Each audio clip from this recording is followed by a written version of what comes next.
আসসালামু আলাইকুম। নিয়ে আসলাম বেগুনের মগজ ভাজি। আমি জানি না কে কীভাবে খেয়েছেন বেগুন ভর্তা। বেগুনের মগজ ভাজি হলেও এটা একটা ভর্তা, অসম্ভব মজাদার একটা ভর্তা। বলতে পারেন এটা আমার সিগনেচার একটা আইটেম।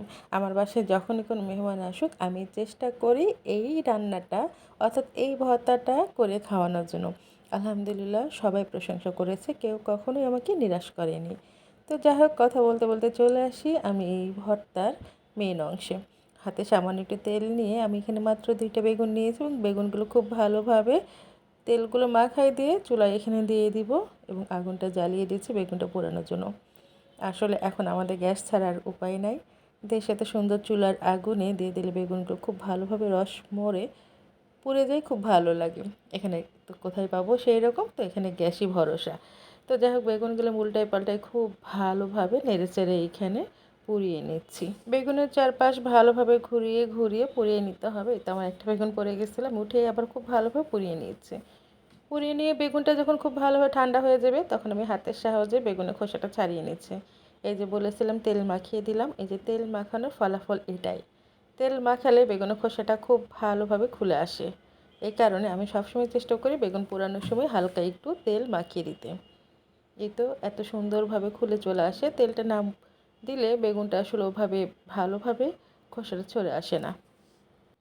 অনেকে এভাবে খোসাটা ছাড়ানোর পর পানি দিয়ে দেখে ধুয়ে নেয়, তবে আমি কখনো ধুয়ে নিই না। খুব ভালোভাবে হাতের সাহায্যে পোড়া ছালটা বা খোসাটা ফেলার চেষ্টা করি। আমার কাছে এভাবে যদি ধুয়ে নিই বেগুন পোড়ানোর পরে আমার কাছে মনে হয় কেন জানি স্বাদ কমে গেছে। জানি না, যার যার পার্সোনাল ম্যাটার, কিন্তু আমার কাছে তাই মনে হয়। তো এখানে কিন্তু আমি ধুয়ে নিইনি, এই কারণে আপনারা সবাই ক্ষমা সুন্দর দৃষ্টিতে দেখবেন। আমি বেগুনটা ধুয়ে নিইনি, আমি এমনিতে খুব ভালোভাবে হাত দিয়ে পরিষ্কার করে নিয়ে নিয়েছি। এই যে এখানে দেখাচ্ছি খুব ভালোভাবে পরিষ্কার করে নিয়ে নিয়েছি। এখন বেগুন থেকে বেগুনের বোঁটাগুলো খুব ভালোভাবে কেটে ফেলে দিচ্ছি।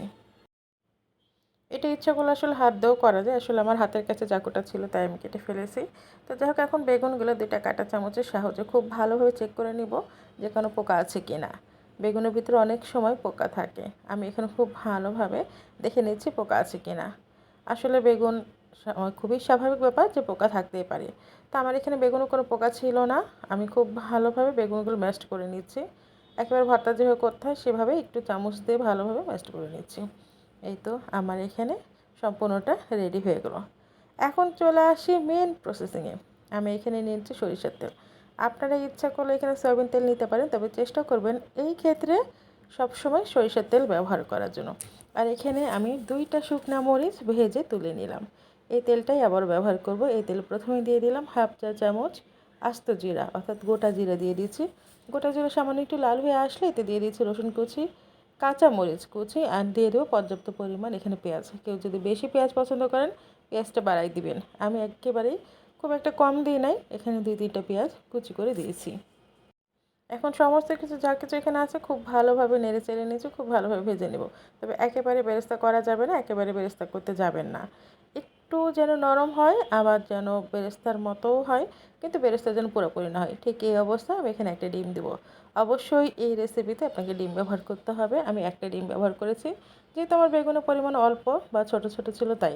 আপনারা যদি মনে করেন যে না আরও একটু মুখরোচক করবো বা আর একটু বেগুন অ্যাড করব এবং তার সাথে এখানে আমি আরও কিছু ডিম দেবো, সেক্ষেত্রে দিতে পারেন। তাই আমার ওখানে পেঁয়াজটার ভিতরে ডিমটা দিয়ে খুব ভালোভাবে যখন নেড়েচেড়ে ভেজে নিয়েছে, ঠিক তারপরে আমি ওই যে বেগুনগুলো ওইখানে ম্যাশ করে রেখেছিলাম সেটা এখন দিয়ে দিলাম, দিয়ে খুব ভালোভাবে আবারও নেড়েচেড়ে মাখিয়ে নিচ্ছি।